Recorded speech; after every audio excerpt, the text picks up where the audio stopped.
வணக்கம். இந்த Mrs home maker இந்த நிகழ்ச்சியில் இந்த குக்கரி காம்படிஷன் செஷனில் நான் கலந்துக்கிறதுல எனக்கு ரொம்ப சந்தோஷம்.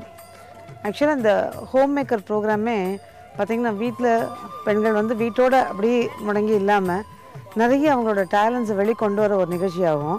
அதே சமயம் அவங்களோட கான்ஃபிடென்ஸ் லெவலில், அதாவது தன்னம்பிக்கையை நல்ல உற்சாகமாக தூண்டக்கூடிய அளவில் உள்ள நிகழ்ச்சியாகவும் இது அமையுது. இன்றைக்கி பார்த்திங்கன்னா ஒரு கிராமத்து சூழ்நிலையில் இவங்க எல்லாரும் சக்கரை பொங்கல், வடை இதெல்லாம் பண்ணுறதுக்காக இங்கே வந்திருக்காங்க. அது ஒவ்வொருத்தரையும் வந்து எப்படி பண்ணுறாங்கன்னு சும்மா ஒரு வரலாம் அப்படின்னு வந்து பார்க்குற போது ரொம்ப இன்ட்ரெஸ்டிங்காக இருந்தது. அதாவது மறந்து போன பல விஷயங்களை இதை ஞாபகப்படுத்துது. இன்றைக்கி பாதி பேர் வீட்டில் அடுப்பு, அதாவது இந்த விறகடுப்பு அதெல்லாம் இல்லை.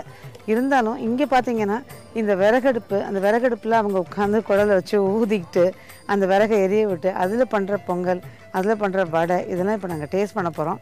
ஆனால் எக்ஸைட்டிங் ஒரு விஷயம் என்னென்னா, என்ன தான் நம்ம வந்து ரொம்ப அப்படியே நிறைய நெய்யை கொட்டி முந்திரி பருப்பு போட்டு அதெல்லாம் பண்ணி ஒரு ப்ரெஷர் குக்கரில் பண்ணுறதுக்கும் இவ்வளோண்டு நெய் போட்டு அழகாக ஒரு அடுப்பு இந்த விறகடுப்பில் பண்ணுறதுக்கும் பெரிய வித்தியாசம். டேஸ்ட் எவ்வளோ தான் அதில் பண்ணாலும் இந்த விறகடுப்பில் கிடைக்கிற டேஸ்ட் அதில் கிடைக்காது.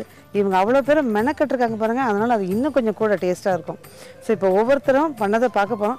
முதல்ல அவங்க அடுப்புதுனதான் பார்த்தோம், ரொம்ப வேடிக்கையாக இருந்தது. இப்போ அடுத்தது அவங்க செஞ்சதை டேஸ்ட் பண்ணிவிட்டு அதுக்கப்புறம் அது என்ன எப்படி பண்ணியிருக்காங்க அப்புறம் இன்னும் கொஞ்சம் அவங்களோட எக்ஸ்பீரியன்ஸும் கேட்கணும் இல்லையா. இதில் என்னென்னா நிறைய பேருக்கு வந்து இந்த விறகடுப்பு அப்படிங்கிற ஒரு விஷயமே தெரியல. ஆனால் அவங்க வந்து இவ்வளோ மெனக்கட்டு எல்லாம் பண்ணியிருக்காங்கன்னா hats off to them. Geeta Mehta, நீங்கள் ஒரு நார்த் இந்தியன் இல்லையா? ஸோ நார்த் இந்தியனாக இருக்கிற நீங்கள் இந்த மாதிரி ஒரு நிகழ்ச்சியில் எப்படி உங்களுக்கு கலந்துக்கணும் அப்படிங்கிற ஒரு இன்ட்ரெஸ்ட் இருக்கும்போது அது எந்த அளவுக்கு நீங்கள் தென்னாட்டு பொங்கலை பற்றி சவுத் இந்தியன் பொங்கலை பற்றி நீங்கள் தெரிஞ்சிட்ருக்கீங்க. ஆச்சரியமாக இருக்குது. நீங்கள் பொங்கல், அதுவும் சவுத் இந்தியன் ஸ்பெஷலான ஒரு பொங்கலை பண்ணியிருக்கீங்க அப்படின்னா how was your experience? எப்படி இருந்தது? Yeah, it was tough in this அடுப்பு. கொஞ்சம் அடுப்பு தான் டஃப் இருந்தது. மிச்செல்லாம் as usual நம்ம குக்கிங் பண்றோம்ல, சோ அது கொஞ்சம் பரவாயில்ல. ஓகே. அடுப்புல கொஞ்சம் பட் இப்ப கத்துக்கிட்டு இருப்பீங்க. you have been an expert இப்ப by this time இல்ல? இப்போ தெரியும் எப்படி பண்ணணும்ங்கறது. கிராஸ் ஸ்டிக்கா கிராஸ் வெச்சிட்டு அடுப்பு ஏத்தாதான் ஃபயர் வரும். இல்லனா வராது.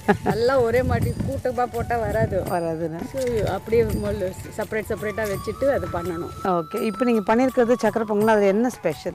சக்கரை பொங்கல்னா நான் மில்க் மேட் யூஸ் பண்ணியிருக்கிறேன் instead of jaggery. Okay. The traditional way, since nowadays everybody கலந்து சாப்பிட்றாங்கன்னா கொஞ்சம் டிஃப்ரெண்ட் ட்ரை பண்ணுறதுக்கு நான் மில்க் மேட் போட்டுவிட்டு சாஃப்ரன் ஃப்ளேவருக்கு சாஃப்ரன் போட்டு இருக்கிறேன். குங்குமப்பூ போட்டுட்டு ட்ரை பண்ணியிருக்கிறேன். அடுத்தது வடையில் என்ன ஸ்பெஷாலிட்டி உங்களோட? பட்டாணிலாம் வச்சிருக்கீங்களா வடையில்? இது ஃப்ரெஷ் கிரீன் பீஸ் பட்டாணி வடை இருக்கு. ஓகே. ஃப்ரெஷ் காலையில் மாவு ஆட்டுற போட்டியில் அது கிரீன் பீஸ் ஆட்டுட்டு. ஓ, அதையும் நீங்கள் பண்ணியிருக்கீங்க அப்போ? ஓகே. ஆட்டணும் அதில். அப்புறம் நேயர்களுக்கு சொல்லுங்க எவ்வளோ இன்ட்ரெஸ்டிங்காக. இவங்க பாருங்க, ஆட்டுக்கல் பாதி பேர் வீட்டில் அது இல்லவே இல்லை. ஆனால் அதுலேயும் இவங்க இந்த கிராமத்துக்கு வந்து அழகாக ஆட்டுக்கல்ல ஆட்டி எல்லாம் பண்ணியிருக்காங்க. பச்சை பீஸ் ஆட்டிட்டு பட்டாணி ஆட்டிட்டு அப்புறம் கடலைப்பருப்பு அண்ட் தென் சிறுபருப்பு all 3 little and then I have made the. Okay. Chutney கூட அம்மி கல்லில் ஆக்கணும். அடையங்க அப்பா, ரொம்ப நல்லா இருக்கும். அந்த வடையோட கலரே டிஃப்ரெண்ட்டாக இருக்கும். பொங்கல் ரொம்ப டேஸ்டியாக ரொம்ப நல்லா இருக்குது, பக்குவமாக இருக்குது.